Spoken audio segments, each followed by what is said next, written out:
Hello everyone, welcome to your channel Radhe Krishna classes. हम पिछले कुछ दिनों से अर्थमेटिक प्रोग्रेशन पढ़ रहे थे।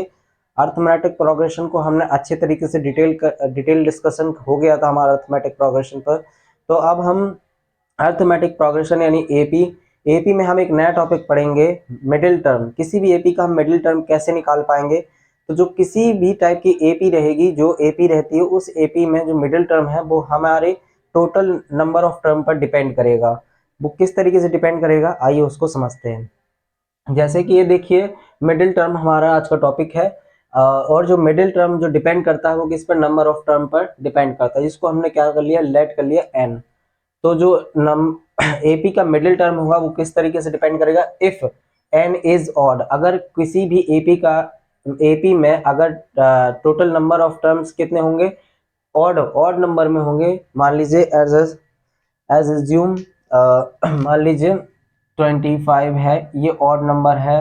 47 है, ये ऑड नंबर है। ऐसे कोई भी अगर इतने टर्म्स है, 1 है, जैसे 3 है, 5 है, 7 है, ऐसे कुछ भी टर्म्स दिए होंगे, यानी टोटल नंबर ऑफ टर्म 3, 5, 7, 9 इस टाइप से कुछ होंगे, तो वो ऑड नंबर की, यानी इफ एन जो कैसा होगा, हमारा ऑड हो जाएगा।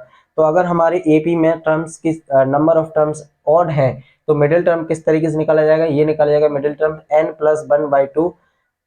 हाँ, ये आपका मिडिल टर्म हो जाएगा। वो जो n होगा वो डिपेंड करेगा आपकी नंबर ऑफ टर्म पर। ये दिखा है ना, number of term is equal to n, हमने लेट कर लिया है पहले ही कि अगर किसी एपी में n टर्म्स रहेंगे और वो n जो नंबर होंगे वो कैसे होंगे, ऑड होंगे, तो फिर इस टाइप से मिडिल टर्म निकाला जाएगा n+1/2 टर्म। इसके बाद अगर वो n ऑड ना होकर इवन रहेगा, यानी इफ n इज इवन रहेगा, तो इवन के लिए मिडिल टर्म्स का अगला फॉर्मूला होगा, यानी दूसरा होगा। तो मिडिल टर्म क्या होगा, n/2 टर्म। इसमें दो टाइप के टर्म निकलेंगे, एक ये निकलेगा एंड एक ये n/2 + 1 टर्म। यानी कुल मिला के दोनों फॉर्मूले इस एक्सरसाइज में इंपॉर्टेंट क्वेश्चन के लिए इन दो फॉर्मूलोज का यूज किया जाता है। एक तो हम आपको पहले बता चुके हैं, किसी भी एन टर्म निकालने के लिए या तो उसको टी एन लिखिए, अथवा आप इसको ए एन भी लिख सकते हैं, a+n-1 × d। एक ये फॉर्मूला है और दो ये फॉर्मूले हैं, बहुत इंपॉर्टेंट है। इसके बाद एक और फॉर्मूला आएगा, वो भी इंपॉर्टेंट रहेगा। तो 3-4 मिला जुला के इसमें फॉर्मूले बनते हैं इस चैप्टर में। उन्हीं फॉर्मूलों पर ये चैप्टर पूरा घूमता हुआ रहता है, बस घुमाते रहते हैं उन्हीं क्वेश्चंस पर। तो आइए हम इसके बेस पर कुछ क्वेश्चंस करते हैं मिडिल टर्म निकालने वाले। जैसे कि आपको एक क्वेश्चन दिख रहा है, आइए इस क्वेश्चन को सॉल्व करते हैं। पहले इसको समझते हैं। Consider the AP 2, 5, 8, 11 dot dot dot 302। ये हमने एक एपी है, ये एपी मान ली है, एंड इसको क्या फाइंड करना है, so that the middle term. इस एपी का हमें मिडिल टर्म निकालना है। सबसे पहले तो हमें इस एपी में ये जानना होगा कि इसमें टोटल नंबर ऑफ टर्म्स कितने दिए हुए हैं, तभी तो हम बता पाएंगे ना कि इसमें इसमें जो n है वो कैसा, इवन है या ऑड है, नंबर ऑफ टर्म्स इवन है कि ऑड है। सबसे पहले हमें ये पता होना चाहिए इसमें कितने टर्म्स है। तो आइए इसको सॉल्व करते हैं। सबसे पहले हम एपी लिखते हैं। एपी हमारा है 2, 5, 8, 11 से डॉट डॉट डॉट 302 तक जा रहा है। तो इसमें लास्ट टर्म यानी ए एन की वैल्यू हमारे पास दी हुई है, कितनी है, 302 है।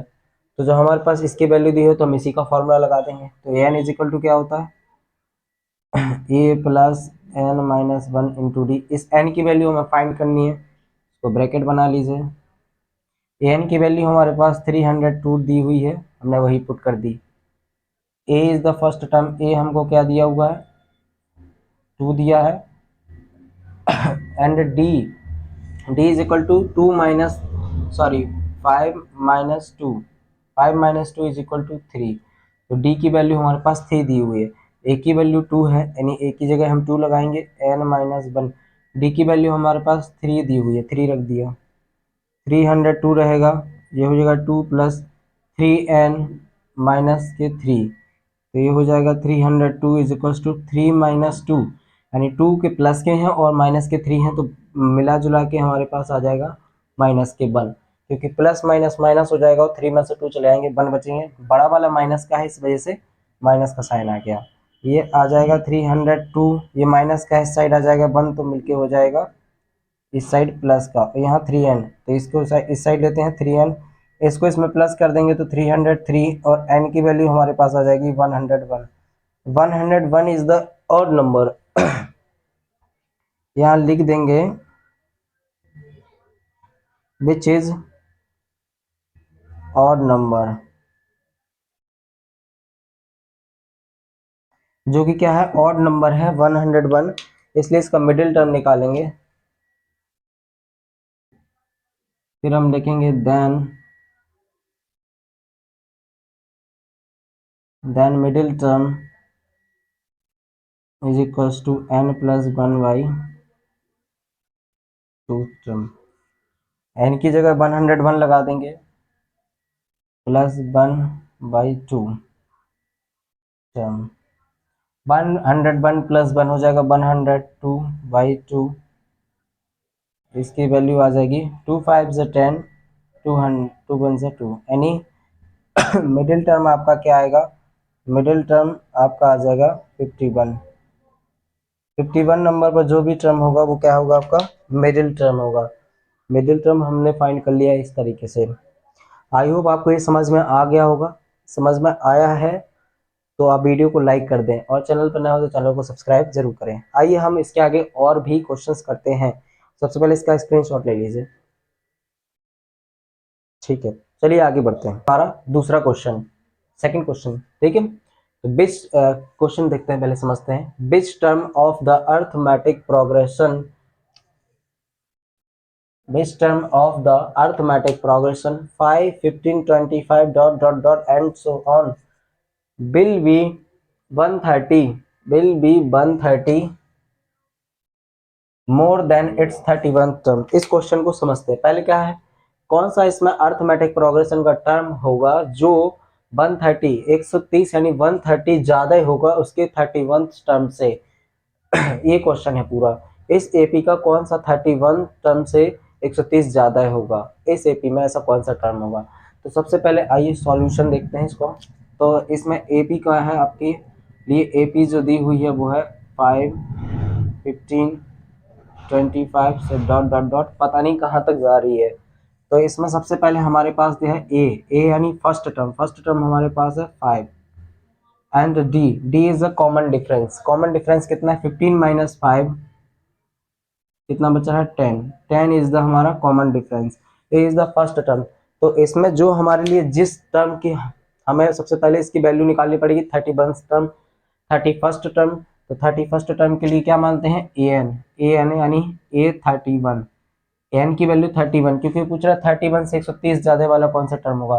तो और हमको ऐसा कोई भी एक टर्म निकालना है जो ये टर्म बनेगा, यानी 31 से 31 टर्म से 130 ऐसा कौन सा टर्म होगा। तो लेट हम उसको सबसे पहले मान लेंगे, यानी कंसिडर पहले A31 निकालते हैं।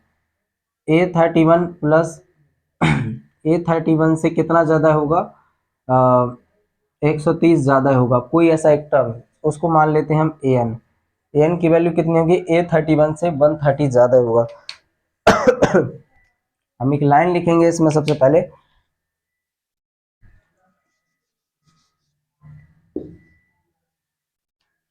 let nth term of the given AP 130 more than